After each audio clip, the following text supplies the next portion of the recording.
Scott and I are headed down to Florida, just below Gainesville, with tall-time outfitter Ted Jaycox to go after the Osceola turkey, the start of our World Slam.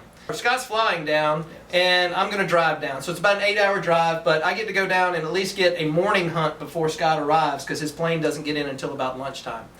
So the next video that you're going to see is us over the next 4 or 5 days, and hopefully killing 2 turkeys each.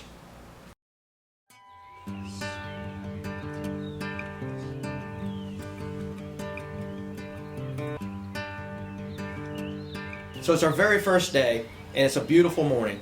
And sure enough, as soon as the sun comes up, we're hearing some gobbling. We've got a couple of jakes that are coming in. They're playing around. They're not really coming up to the decoys. Something's kind of holding them off, and we can't really figure out what it is.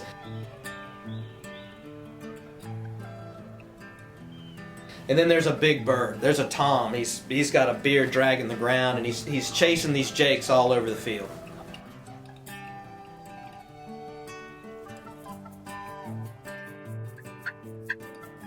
We finally get the gobbler a little bit interested. His head starts to turn colors, he starts to strut around, he's beautiful. But he just won't come in. He's hanging out maybe about 90 yards and we just can't get him to come in. The jakes have come in and out, we think he's going to follow them. We're working the decoy, we're doing a lot of calling, and something's hanging him up.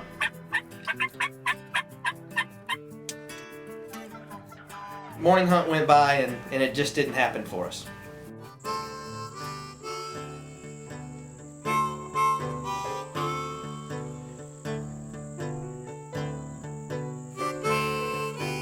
So now we're still on the first day, now it's the afternoon hunt. So we've gone to this huge field surrounded by pines and oaks. It's a great place. It's a good afternoon hunt because we know we're going to come back across this field to possibly roost in some of these tall pines.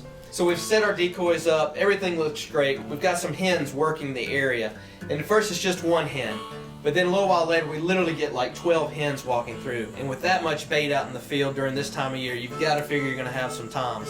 They've got 3 big toms that are usually coming into this area. We don't see them yet, but we kind of just feel the hens getting a little bit nervous, and then all of a sudden, boom, boom, boom, 3 shots. No one else is supposed to be hunting this property. We don't know what's going on. Unfortunately, as we find out what happened when we called the landowner, poachers. Somebody from another hunting property that was on the edge, saw the 3 big toms coming in. They were probably 500 or 600 yards away from us. We couldn't see them, they couldn't see us, but unfortunately they either got one of the birds or they definitely scared them off. There were 3 shots at them. So kind of a tough day for the first day. As you can see, we pack up the decoys and head out. We'll try it again the next day. Yep. Brad's not risen. And I'm not taking a link on the turkey.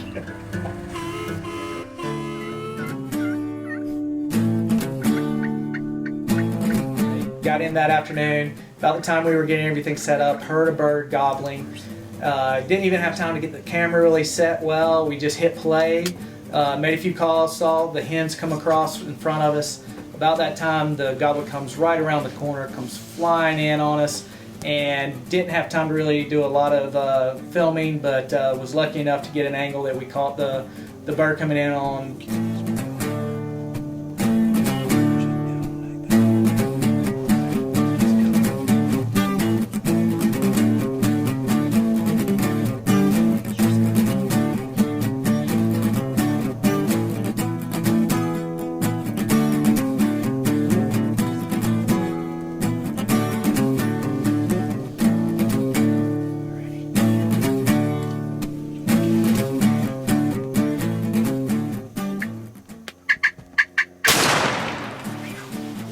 Made a good shot, put him down, and first bird done on the World Slam. It was awesome. Yeah, pretty much almost decapitated him. He came in so fast, just like, bam!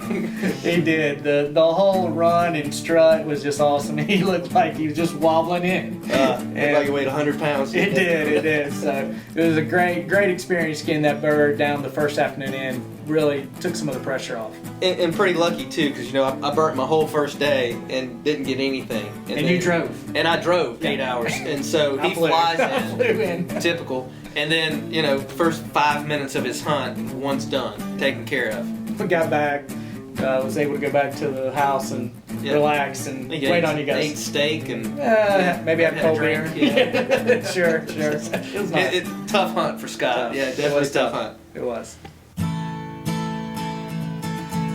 So now it's the second morning of day 2. Haven't had a lot of luck on day 1 like Scott did. However, I've got my good luck charm with me. My son Hunter, it's his first turkey hunt in Florida, and going to try and get him his first turkey kill.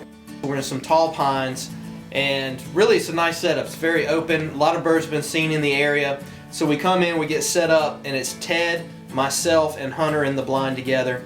3 guys crammed into a little blind, so this is definitely going to be a shotgun hunt. Didn't even bring the bow. Just want to make sure that we have enough room and we have a good, safe hunt. So did you guys decide who's going to shoot first between you guys when you got in the blind? Since it's Hunter's first hunt and he hasn't killed a turkey yet, I said, hey, I'll let him shoot first. Is that how it goes down? That's how it goes down. It's the younger guy gets first choice, but I did pay for the hunt, so maybe maybe I should have gotten first. Or maybe we'll wait and see what size the bird is. Right, that's right.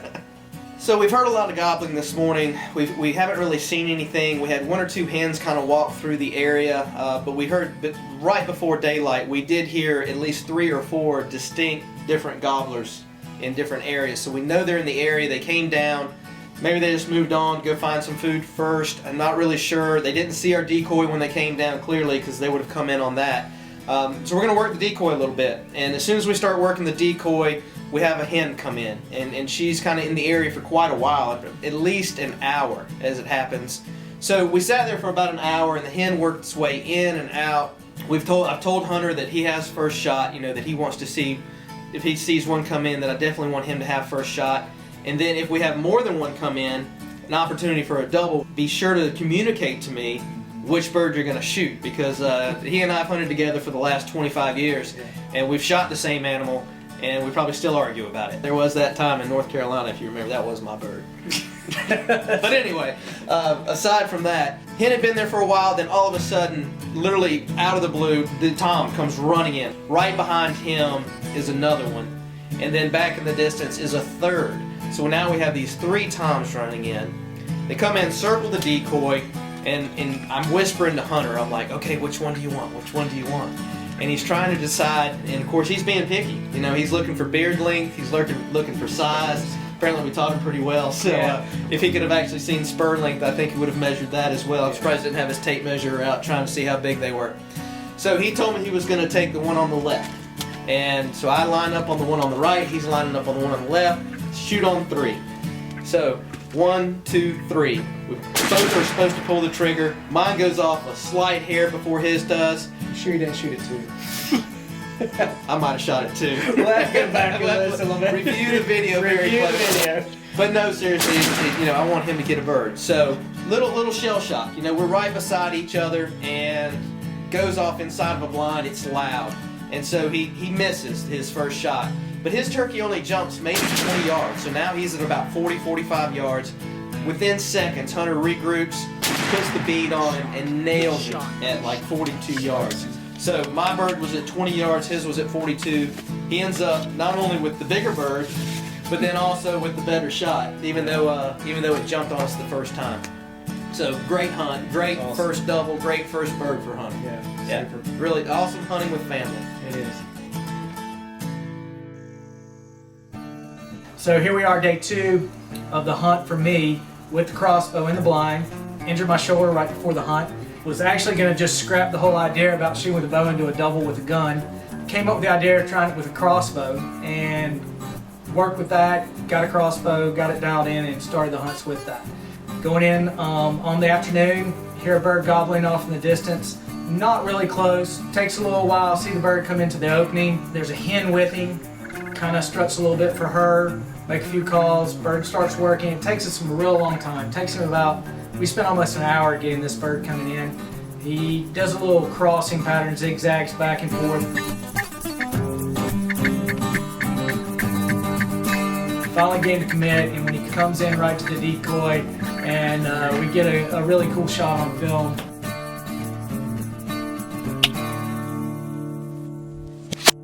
I'm going to give it a 9.9 for the full gainer that he does before he hits the ground. Yeah, it's pretty cool. It's pretty amazing. I mean, what happens when you hit him with a bow? Yeah, it's just a lot of kinetic energy going through there.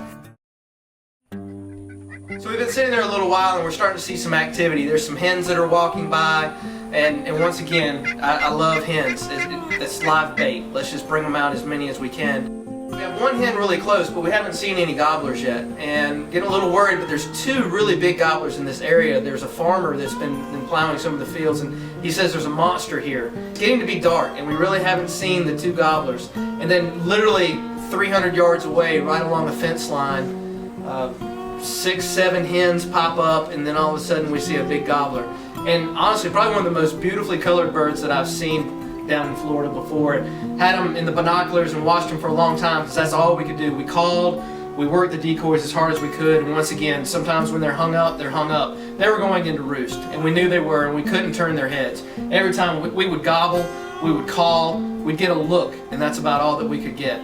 So we watch them go in, we watch them fly up into the roost, and we have a very good idea of where they're going to be coming down in the morning. We decided to move the blind. We have to move the carpet, move the blind. We set up right on the edge of the tree line there, so that when they fly down, they're going to fly down out in front of us. Hopefully get set up for in the morning. So that's kind of how this hunt went for the afternoon. We're going to come back and get them in the morning. So we go ahead and we get the decoys set up.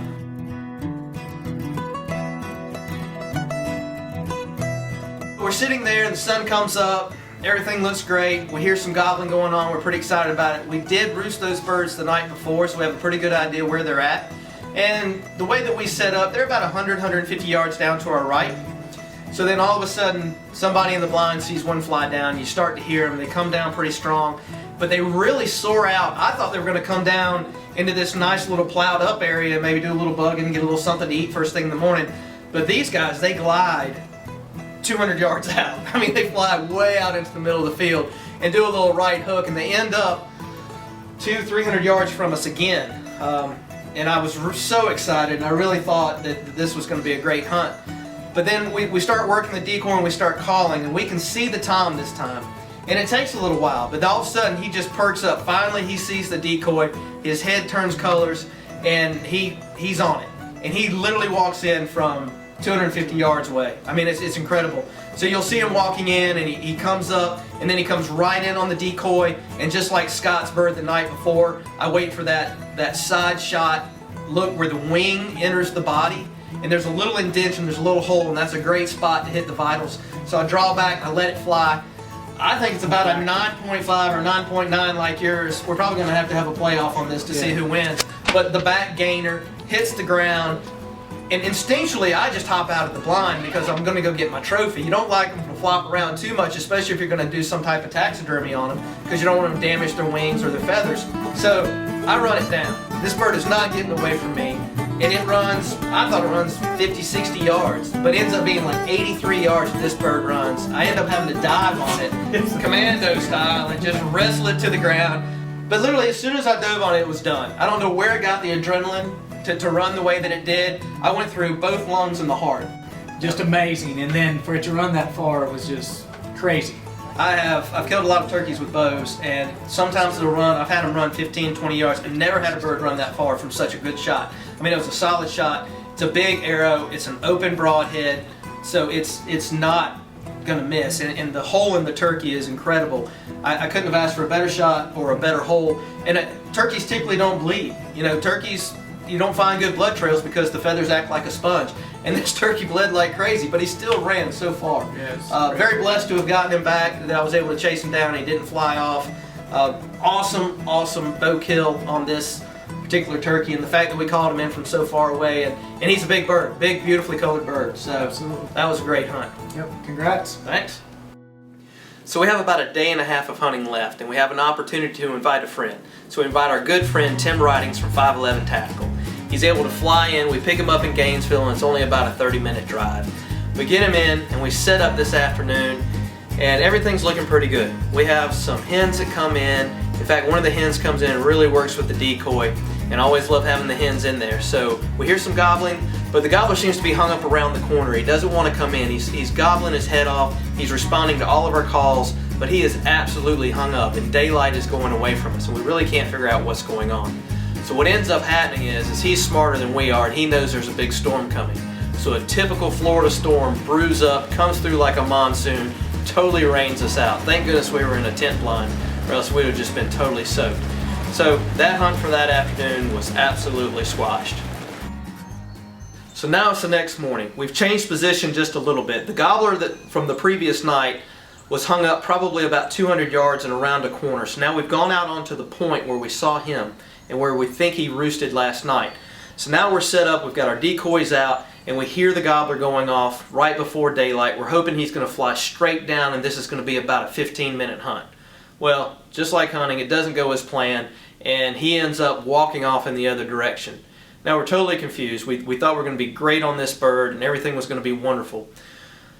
Sure enough, we don't have the camera rolling, and out of the woods, directly to our right, pops out another big gobbler. He had flown down, pecked around in the woods a little bit, and then headed out to our calls. We're working the decoy, and all of a sudden out of the right side of the screen, here comes this gobbler. He comes in hot, white head, 90 miles an hour, comes straight in on the decoy. Well, he's making a circle around the decoy. Tim pulls up and goes to shoot, and click, nothing happens. We're like, gosh, what's going on? So I asked him if he had the safety on. He's like, no, the safety's not on, everything's good. So we mess around for a good 30 or 40 seconds with the gun trying to get it to fire, and come to find out we didn't have it loaded properly. Should have checked that before the hunt.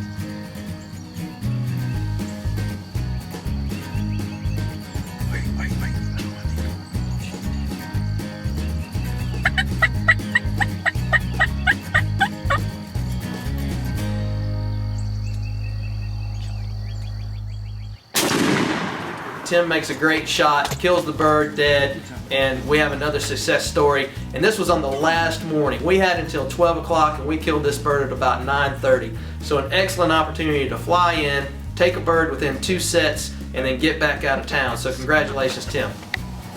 Let's go get your bird. Tim Riding's first Osceola.